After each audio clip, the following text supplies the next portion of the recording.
E o que o investidor deve manter no radar na hora de escolher produtos de renda fixa, por exemplo? Porque muitos podem, né, considerar, por exemplo, um CDB, um banco pagando aí muito mais do que o mercado né, como uma última oportunidade, mas sem levar em conta os riscos, né, de se emprestar dinheiro para um banco sem credibilidade, por exemplo, só confiando no FGC. Então, quais os fatores, né, que devem ser considerados na hora de investir em renda fixa?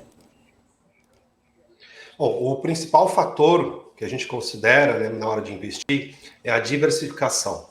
Tá? Se o investidor ele diversifica os seus produtos, ele está mais seguro do que aquele que investe, que coloca todos os ovos numa mesma cesta.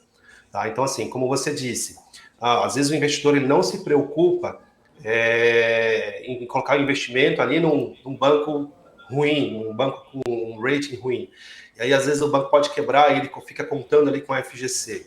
Ok, acho que é uma estratégia válida, mas o investidor ele não pode pensar somente em rentabilidade, ele tem que ter uma maturidade um pouco maior, uma consciência um pouco maior de que é o dinheiro dele que está ali. Então, assim, imagina se diversos bancos quebrarem, talvez o FGC ele não tenha caixa suficiente para ressarcir todos os investidores, ou talvez ele demore mais para pagar, para fazer esse ressarcimento. Então, o investidor ele tem que estar atento a isso. A diversificação é a principal segurança que ele tem. E, sobretudo, aqueles investidores mais conservadores procurarem investimentos que possuem a garantia do FGC, obviamente. Né? Porque, por exemplo, debêntures, CRIs e CRAs não têm essa garantia. São investimentos um pouco mais arrojados, né? Então, nem todo tipo de investidor é aconselhável investir nesse tipo de produto. Né? E também a gente tem os títulos públicos, que contam ali com garantia do Tesouro Nacional.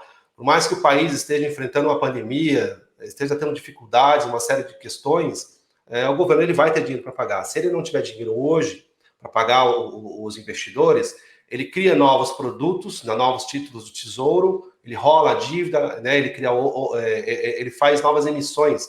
Então, isso traz com que outros investidores invistam e aí ele tenha dinheiro para pagar os investidores que estão resgatando, que estão vendendo seus títulos. Então, são títulos muito seguros, né, os mais seguros do mercado.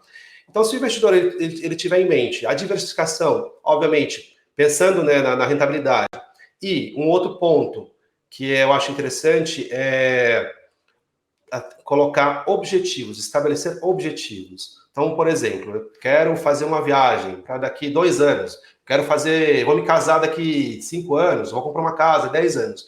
Que ele invista pensando nesses. Então, por exemplo, eu crio diversas caixinhas de investimentos, uma para 2 anos, que é a minha viagem, outra para 5 anos, que é o casamento, outra para 10 anos, que é comprar a casa, e assim por diante. Então, ele não vai ter, obviamente, para reserva de emergência também. Esse é o principal, né? Porque a gente nunca sabe quando a gente vai passar por uma emergência.